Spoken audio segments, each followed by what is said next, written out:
Hey, I didn't want to do this video because I think it's really annoying to talk about how annoying Pierre Poilievre is, but the more I've thought about this exchange between him and a Canadian press journalist, the more I think is worth talking about. So Poilievre thinks that he's going to win, and he might actually. It's a totally effective strategy by demonizing journalists and making them all sound as if they're mouthpieces for the federal government.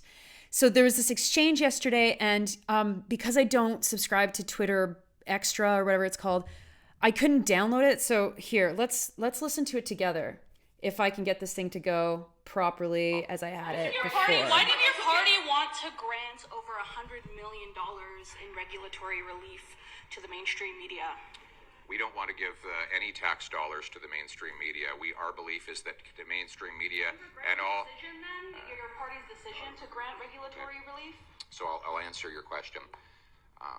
The media that is bought and paid for... Where are you from, by the way? What? Yeah, Which let's just make this personal. Let's just make this personal.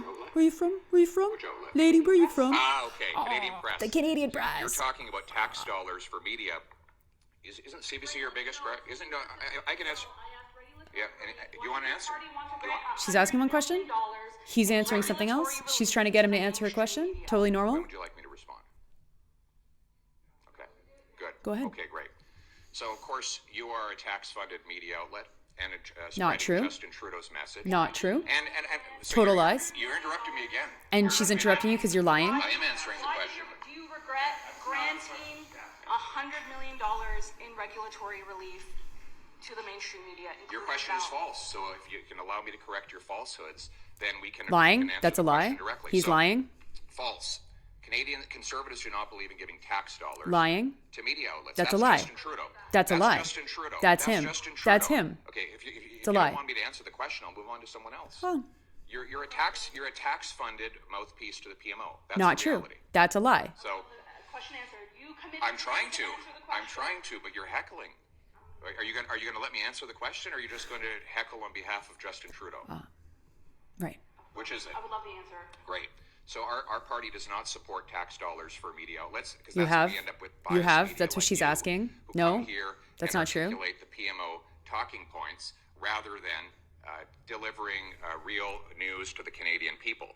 Justin Trudeau gave Bell Media and other media tax dollars supposedly to protect media jobs. And then what happened?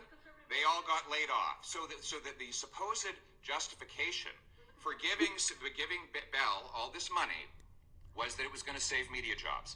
Well, they all got fired. So I guess that wasn't the real reason for giving tax dollars to the media. Okay. The real reason was for him to buy support from the media, which is what it actually did. So we believe that media should be driven by readership, viewership, and listenership. And that's what allows it to represent the Canadian people rather than taking marching orders from the PMO. Okay. Shut up. Okay, that's enough.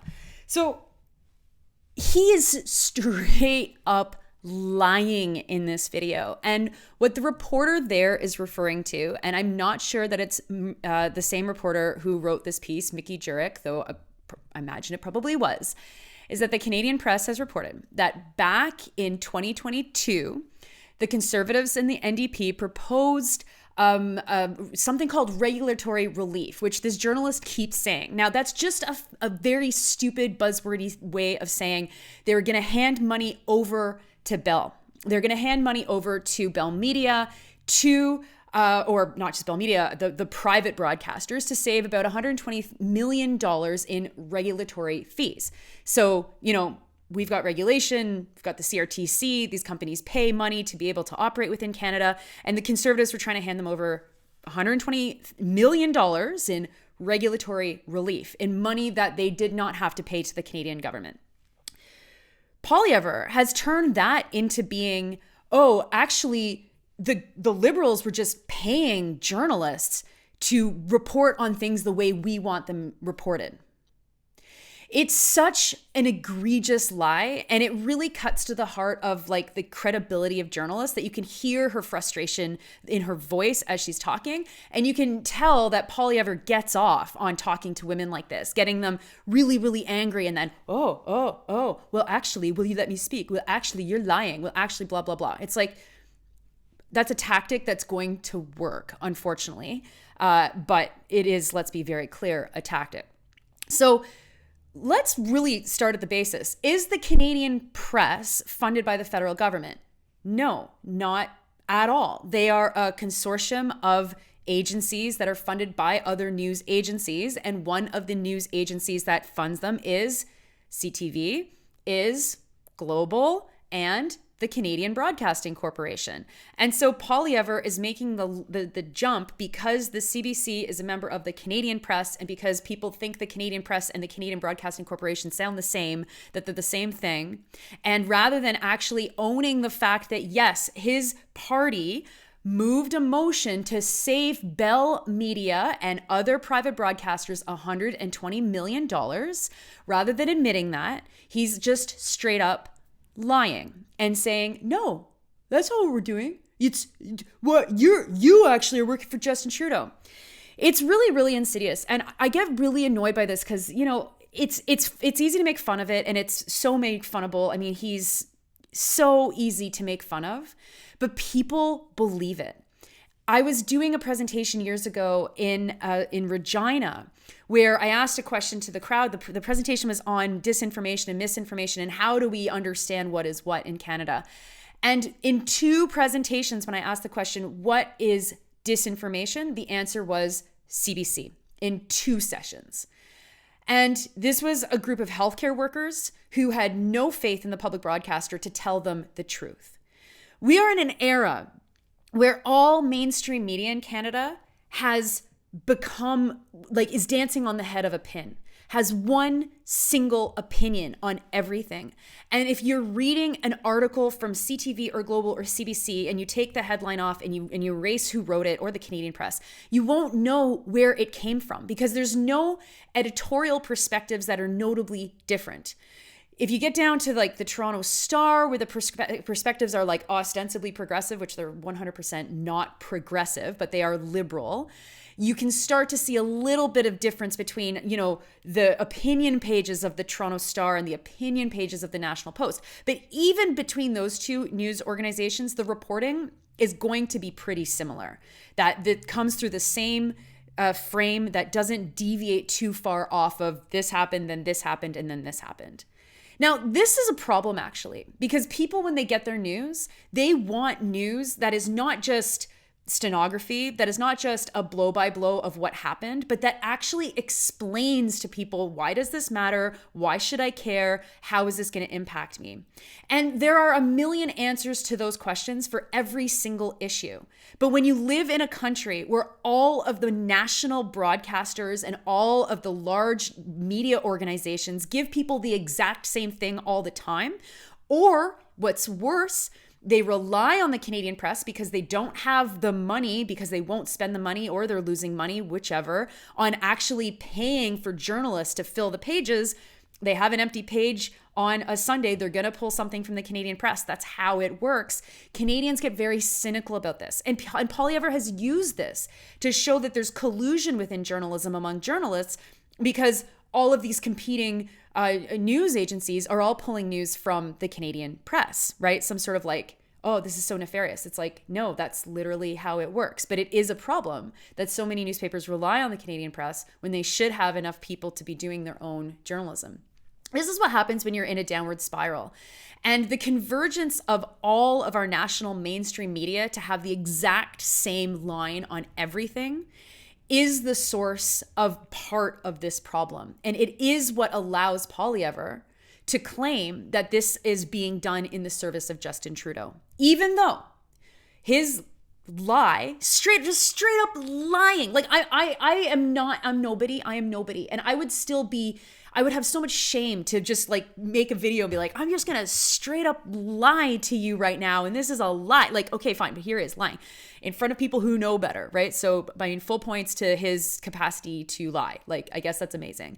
claiming that this money is being paid by Justin Trudeau to the Canadian press to assure that they cover him well and properly and nicely. That's not what's happening. There is not enough critical journalism, and the Prime Minister of this country, whether that was Stephen Harper, whether that is Justin Trudeau, or whether that will be Pierre Poilievre, will get the same exact treatment by journalists. They will. And if you look at the coverage on the Can Arrive app that's been dominating, the national political news in the last couple of days, none of it is sympathetic to Justin Trudeau at all. None of it is saying that, mistakes were made, it's just his fault. No, it's all very, very critical because the app was a disaster and the Auditor General's report was like, this sucks. Who the hell came up with this, right? But it doesn't matter because Poilievre needs to be the victim in this. He needs to constantly be seen as the victim. And while he's controlling this space, these press conferences where, journalists have fixed cameras, they're not going to shoot, they're not going to take the camera off of him and go to another journalist who's in a back and forth with him. That's just not going to happen. And Poilievre knows that. And he knows that he's got the benefit of having the mic that's on and being able to play to an audience that probably hates hearing a woman get upset, that definitely is sympathetic to thinking that everything is a giant conspiracy run by Justin Trudeau. And he knows that this is going to get him elected. It's cancerous, though. It's cancerous. It is poisonous. And until the national media establishment refuses to continue in their consensus on how to cover national news, it's going to get worse. Because voices like mine, voices like the people who are critical, who can tell you why all of these things are happening, we are systematically shut out of mainstream media. At the same time, the news that matters, things like the attacks on Rafah right now and watching what's happening in Gaza, that gets no airplay. And average people are watching this saying, why? And you can go in two directions. Either it's a giant conspiracy thought of out of the drama teacher brain of our national prime minister, or it's just how business after many years start to get too wrapped up to one another doing the exact same thing. The origins of media in this country was partisan, that every newspaper was tied to a political party. And if you read a certain newspaper, you knew that that was going to be the party's stance. And I think that Canadians have never really gotten away from that sense of a newspaper being tied to a political project, even though for a lot of the last 50 years, newspapers have not been explicitly tied to a political project in the same way that they were the 50 years previous to that. And Poilievre knows that the lack of what we're all feeling in media is super exploitable. And so he does stuff like this. So I don't know. I don't see him stopping, and journalists are going to have to figure out how to be really, really clever in trying to challenge him. And they have to be more critical to Justin Trudeau. Have to allow those critical voices in to actually explain what in the fuck is happening.